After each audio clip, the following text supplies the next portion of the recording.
प्रभु यीशु मसीह के महान नाम से इस सवेरे के समय में मैं धन्यवाद देता हूं परमेश्वर को। आज का आपको लोगों के लिए उत्साहित करने वाला वचन जो पहला कुरिन्थियों की पत्री उसके पहले अध्याय के 8वें वचन में लिखा हुआ है।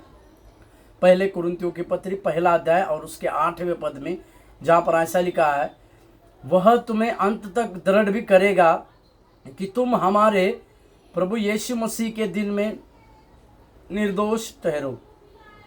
कुरिन्थियों की पहली पत्री में जब पौलुस उस कलीसिया को कुछ लिखता है तो सबसे पहले अभिवादन की बातों को करता है और फिर वो मसीह में जो आशीष है, मसीह में जो पर्याप्त आशीष है उस कुरिन्थियों की कलीसिया के लोगों के जीवन में या लोगों के लिए जो पर्याप्त है उस आशीषों का वर्णन करते हुए कई एक प्रकार की बुनियादी बातों को कहता है। परंतु उस आशीषों को देते समय पौलुस इस बात के ऊपर जोर को देता है कि उस कलीसिया में किस प्रकार के लोगों को जीवन में प्रभाव डालने की आवश्यकता है। वो इस प्रकार से कहता है कि कुरिन्थियों के लोगों को अंत तक दृढ़ता के साथ रहने की आवश्यकता है। अंत तक उनको अपने विश्वास में दृढ़ होकर अपने कामों को करने की आवश्यकता है। इस प्रकार की पहली बातों को करता है। और दूसरा बात वो इस प्रकार से कहता है कि अगर आप लोगों का विश्वास उस परमेश्वर के ऊपर अंत तक बना रहेगा तो वही परमेश्वर के ऊपर का आपका विश्वास आपको उस मसीह में और दृढ़ता के साथ आगे बढ़ाएगा।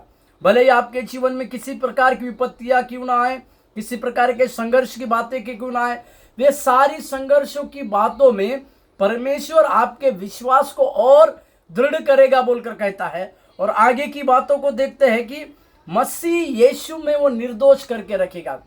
जिस प्रकार से हम विश्वास में दृढ़ होते हैं, जैसे जैसे हम विश्वास की बातों में दृढ़ होते हैं तो मसीह यीशु के ऊपर, क्योंकि प्रभु यीशु मसीह ही हमें उस न्याय के दिन में निर्दोष साबित खड़ा कर सकते हैं।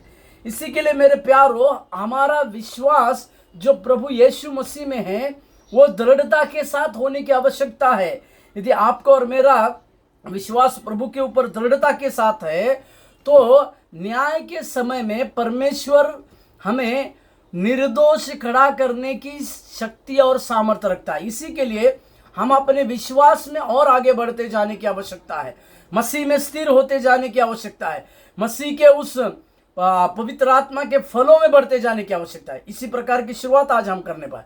प्रभु आपको आशीष दे। धन्यवाद।